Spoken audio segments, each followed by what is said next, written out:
100% మరి రైతు బంధు ఇస్తారా అనేటటువంటి విషయాన్ని ప్రభుత్వం ఎవరికి కూడా చెప్పడం లేదు. మరి ఆ అంశాలన్నీ ప్రజలు ఇవాళ అడుగుతున్నారు.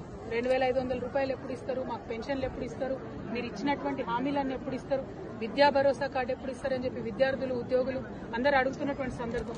జాబ్ క్యాలెండర్లు వేస్తామని చెప్పి విద్యార్థుల్ని మోసం చేసి యువతను మోసం చేసి అధికారంలోకి వచ్చినటువంటి సందర్భం మీ అందరికీ తెలుసు.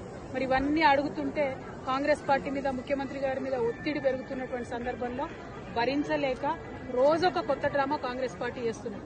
ఒకసారి కేసీఆర్ గారికి కాళేశ్వరం మీద నోటీసు, ఇంకొక రోజు హరీష్ రావు గారికి నోటీసు, ఇంకొక రోజు ఇంకొక సీనియర్ నాయకుడికి నోటీసు, ఇవాళ మరి కేటీఆర్ గారికి మరి నాకు తెలిసి ఇది 5వ 6వ నోటీసు ఇవ్వడం,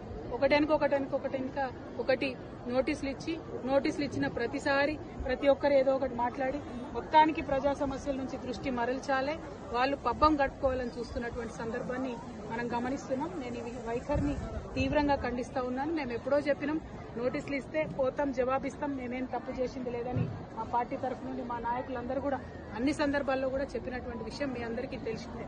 అయినప్పటికీ ఇవాళ తెలంగాణ భవన్ కి తాళాలేసి మా కార్యకర్తలు ఎవరు బయటికి వెళ్లకుండా చేసినటువంటి సందర్భాన్ని మేము తీవ్రంగా ఖండిస్తున్నాం. మా కేటీఆర్ గారు మరి ఇవాళ విచారణకు హాజరైన ముందే చెప్పినటువంటి విషయమే, హాజరైతామని. అందులో పెద్ద విశేషం ఏం లేదు, హాజరైతాం, విచారణకు సహకరిస్తామని కూడా చెప్పినాం.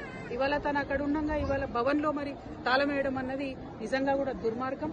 మేము ఎప్పుడైనా కూడా ప్రజల పక్షానే నిలబడ్డాం, ప్రజల కోసమే పనిచేసినాం. అది రాష్ట్ర సాధన కోసమైనా, రాష్ట్రం వచ్చినాక అభివృద్ధి కోసమైనా అనే విషయాన్ని మరొకసారి తెలంగాణ ప్రజలకు తెలియజేస్తూ ఈ ప్రభుత్వం ఈ యొక్క వైఖరిని మానుకోవాలి, డైవర్షన్ పాలిటిక్స్ మానుకోవాలని చెప్పి మేము డిమాండ్ చేస్తా ఉన్నాం. జై తెలంగాణ.